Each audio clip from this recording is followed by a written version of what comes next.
Hello दोस्तों, सभी को मेरा नमस्कार। आपके अपना यूट्यूब चैनल बीर एजुकेशन पर आज की इस वीडियो में हम मध्य प्रदेश की नदियों के बारे में डिस्कस करते हैं। मध्य प्रदेश की नदियाँ। मध्य प्रदेश में अफवाह तंत्र को 6 भागों में विभाजित किया गया। कितने भागों में? 6 विभागों में।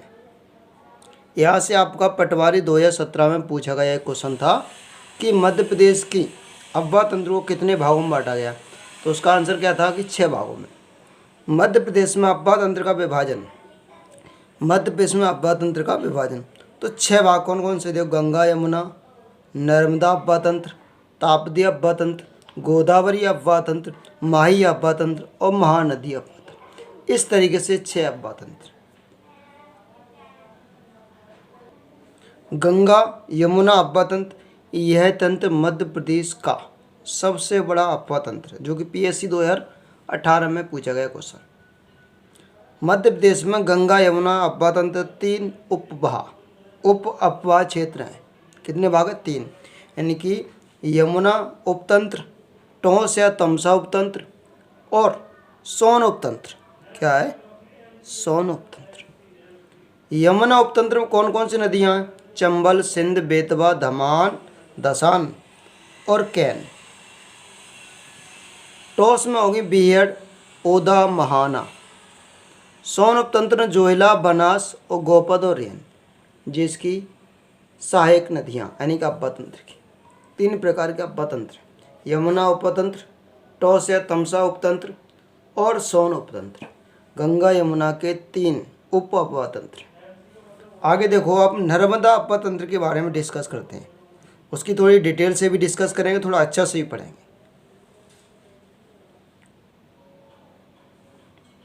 नर्मदा अफवाह तंत्र। नर्मदा अफवाह तंत्र। नर्मदा अफवाह तंत्र मध्य प्रदेश का दूसरा सबसे बड़ा अफवाह तंत्र है। दूसरा सबसे बड़ा अफवाह तंत्र। अफवाह तंत्र उसे कहते हैं जो नर्मदा के साथ साथ और बहुत सारी नदियाँ बाएं तथा दाएं प्रकार से मिलती हैं। बहुत प्रकार की नदियाँ मिल जाती हैं तो एक बड़ा क्षेत्र ग्रहण कर लेती हैं, तो इसे बोलते हैं अफवाह तंत्र। तो नर्मदा अफवाह तंत्र मध्य प्रदेश का दूसरा सबसे बड़ा अफवाह तंत्र है। नर्मदा अफवाह तंत्र वृक्षा प्रणाली डेंड्राइट पैटर्न वाला है। इसके अंतर्गत नर्मदा और उसकी सहायक नदियां पश्चिम की ओर प्रवाहित होती। कहाँ से? पूर्व से पश्चिम की ओर प्रवाहित होने वाली नदी है नर्मदा और एक ताप्ती। अरब सागर में आकर मिल जाती है।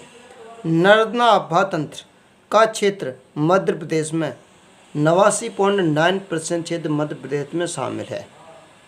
कितना? 89.9%। आगे चल के इससे और बात करते हैं। नर्मदा नदी का उल्लेख सामवेद में तथा स्कंद पुराण के रेवा खंड में मिलता है। कौन से खंड में? रेवा खंड में मिलता है। कालिदास ने मेघदूत में नर्मदा का उल्लेख रेवा और रघुवंश में सोन प्रभा के रूप में किया। रेवा, एरा और रघुवंश में सोन प्रभा के रूप में किया। सतपथ ब्राह्मण द्वारा नर्मदा को रेवोत्तर कहा गया। क्या कहा गया? रेवोत्तर।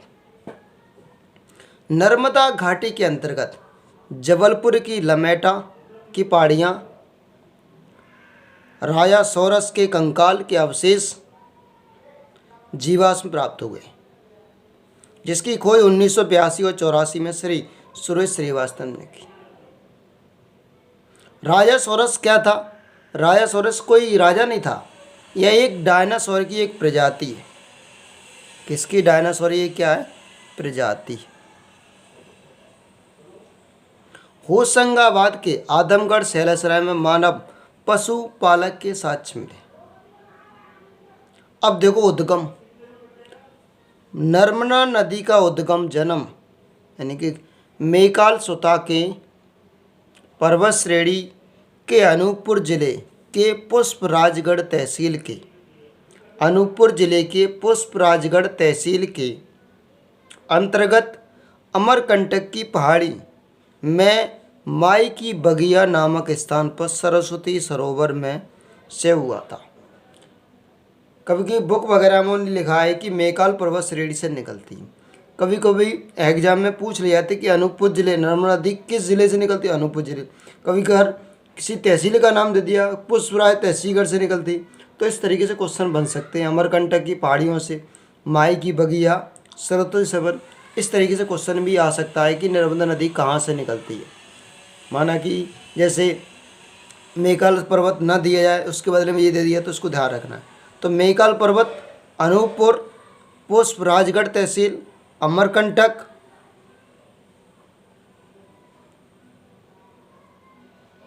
उसके बाद माई की बगिया, फिर सरस्वती सरोवर, इसे ही मना नर्मदा कुंड। आवर्तनीय समापन। पूर्व से पश्चिम की ओर ब्रंश घाटी में बहते हुए गुजरात के भड़ौच नामक स्थान से के समीप कैम्बे खंबात की खाड़ी अरब सागर में मिल जाती है और एस्चुरी ज्वरंदमुख का निर्माण करती है। जो ध्यान रखना है, यहाँ से प्रश्न हो सकता है कि एस्चुरी का निर्माण कौन सी नदी करती है, तो ध्यान रखना है यहाँ पर नर्मदा। इस तरीके से नर्मदा नदी और आगे भी डिस्कस करते हैं।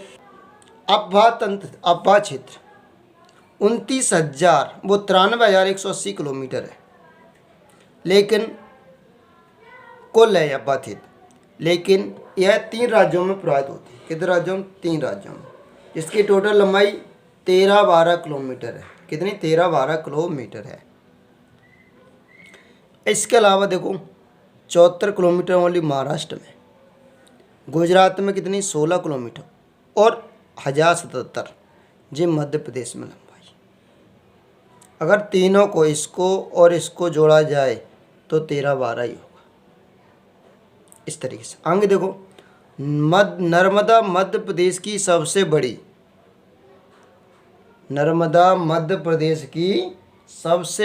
नदी और भारत की 5वीं सबसे बड़ी नदी और प्रायद्वीपीय भारत की 3री सबसे बड़ी नदी है। इससे आप ध्यान रखना है कि जस्ट अभी थोड़ी देर मैंने पढ़ा था कि नर्मदा अब्बा तंत्र मध्य प्रदेश में दूसरा स्थान है। किसके स्थान पर? अब्बा तंत्र के बारे में पूछा गया। तो अगर यहाँ स्पेशल ये पूछा जाए कि नर्मदा मध्य प्रदेश की सबसे बड़ी नदी है, अब्बा तंत्र को छोड़, भारत की कौन सी 5वीं बड़ी नदी, जबकि प्रायद्वीपीय भारत की बात करें तो 3री सबसे बड़ी नदी है। गंगा 5वीं कैसे थे? गंगा है, उससे फिर गोदावरी, फिर यमुना, कावेरी, फिर नर्मदा। तो ये दोनों गंगा और गोदावरी ये उत्तर भारत की नदियाँ, कहाँ की? उत्तर भारत। जबकि यमुना, कावेरी और नर्मदा ये प्रायद्वीपीय भारत की नदियाँ। अब यहाँ एक क्वेश्चन और है, प्रायद्वीपीय भारत की 3री, क्योंकि फर्स्ट, सेकेंड और थर्ड, 3री सबसे बड़ी नदी कौन सी है? नर्मदा। तो इस तरीके से इसका। अब देखो प्राचीन नाम, मैकाल सुता, सांकरी, सकरी, नेवुद्दा, कंवारी, कावेरी सिर्फ ओमकारेश्वर में। कावेरी सिर्फ कहाँ कहा गया? ओमकारेश्वर में। सोन प्रभा, सोमोदेवा बोलते, सोमोदेवी, शिवपुत्री और नामदासो टॉलमी ने कहा है। इस तरीके से इसके प्राचीन नाम है। अन्य नाम देखो, मध्य प्रदेश की जीवन रेखा, मध्य भारत का हृदय रेखा, मैकाल पर्वत श्रेणी में।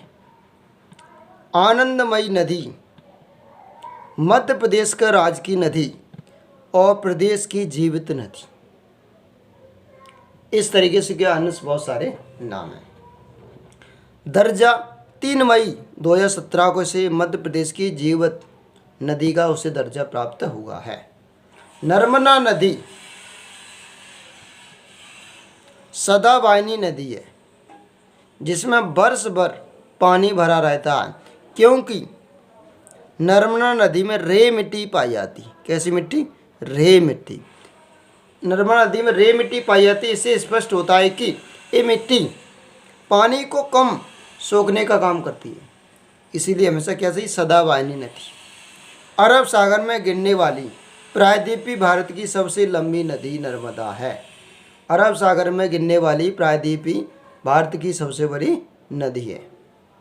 सहायक नदी देखो, प्रदेश में नर्मदा 41 सहायक नदियाँ, जिनमें 22 बाईं तरफ लेफ्ट साइड और 19 दाईं तरफ राइट साइड से मिलती। 41 नदियाँ 41, जिसमें से बाईं 22, बा से आप ध्यान रखना 22 से 22, बाएं ऐसे 22 और 19 दाएं से, टोटल 41। बाईं और नदियाँ बरनार, बंजर, कुछ इम्पोर्टेंट नदियाँ शेर, शक्कर, दूधी, देनवा, तवा, गजाल, गोई, कावेरी, ये सब बाईं ओर की नदियाँ। कुछ इम्पोर्टेंट नदियाँ इस तरीके से। हिरड़ी दाईं ओर, हिरड़ी, हथनी, तिंदोली, बरना, मान, चंद्रकेसर, कन्नार, ऊंटी, कोल्हार, चोरल, जामनेर और शिव और बरना, ये सब दाईं ओर निकलने वाली नदियाँ। नर्मदा नदी पर जलप्रपात, कपिलधारा जलप्रपात 15 मीटर ऊंचा है। दुग्धधारा जलप्रपात, दुर्वा संधार भी बोलते हैं, दुर्वासाधार जलप्रपात 15 मीटर, दोनों अमरकंटक पर है। कहाँ पर है? अमरकंटक। कपिलधारा और दुग्धधारा दोनों नर्मदा नदी पर जलप्रपात है, लेकिन अमरकंटक है। धुआंधार भेड़ाघाट पर जबलपुर में 30 मीटर ऊंचे है, जो कि जेल प्रहरी 2016 MP पुलिस 2016 में पूछा गया क्वेश्चन। आगे देखिएगा, जबलपुर जिले में बामन गंगा नर्मदा के संगम पर भेड़ाघाट स्थित है, जिसे पंचवटी के नाम से जाना जाता है। यहीं पर 64 योगिनी का मंदिर है, जिसके चारों तरफ माँ यक्षिणी का 64 खंडित मूर्ति है, जिन्हें औरंगजेब ने खंडित किया था। किसने खंडित किया था? औरंगजेब ने।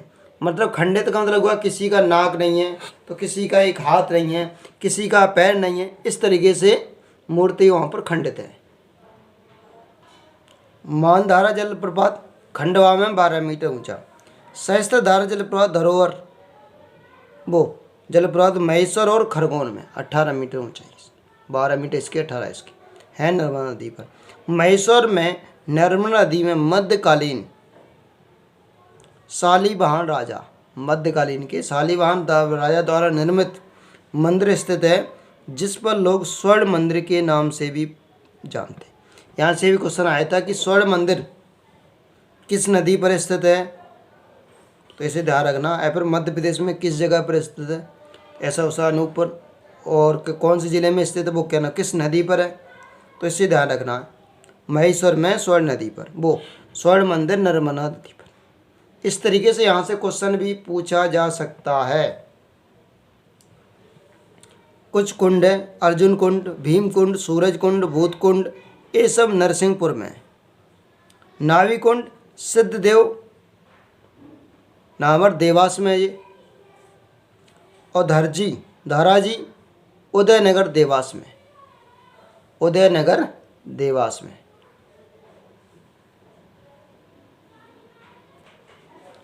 इसी के समीप देवास जिला पर सीता माता का मंदिर है, सीता माता का मंदिर है। इस मंदिर में 5 लोहे दूध सीता समाधि स्थल है। घोड़ा पहाड़, घोड़ा पछाड़ नामक स्थान पर है, के पास में नर्मदा नदी के तट पर धर्मेश्वर महादेव का मंदिर, बलासुर की तपोस्थली और पांडुपुत्र भीम द्वारा निर्मित कवड़िया पहाड़ है, कवड़िया पहाड़ स्थित है। तो इसको आपको ध्यान रखना, धर्मेश्वर है, तपोस्थली है। नर्मदा नदी प्रदेश में 16 जिलों से गुजरती है। कितने जिलों से? 16 जिले। कुछ किताब में 15 लिखा है, लेकिन ध्यान रखना पूछा गया था MPPSC पर कांस्टेबल में, पुलिस कांस्टेबल में पूछा गया है कि नर्मदा नदी कितने जिलों से गुजरती, तो ध्यान रखना कि 16 जिलों से। कुछ किताबों में 15 दिया गया है, लेकिन इसे ध्यान रखना।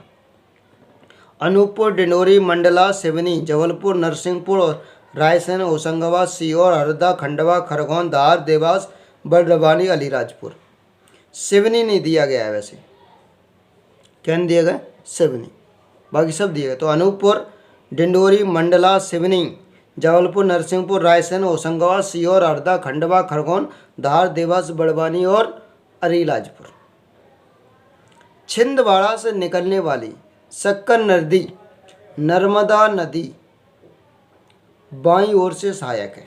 जी ध्यान रखना, नर्मदा किससे, बाईं ओर से सहायक है। इस तरीके से हमने नर्मदा नदी के बारे में डिस्कस किया है। और भी इम्पोर्टेंट कोई जलधारा है, फिर कोई बांध वगैरह नर्मदा के ऊपर बंधे हैं, बाकी तो मैंने पिछले वीडियो में बांध का डिस्कस किया था, लेकिन कुछ इम्पोर्टेंट पार्ट्स होंगे तो वो मैं लेकर अवश्य आऊँगा। नहीं तो मैं नेक्स्ट नदी चंबल नदी के बारे में बात करेंगे अगली वीडियो में। चंबल नदी के बारे में बात करते हैं।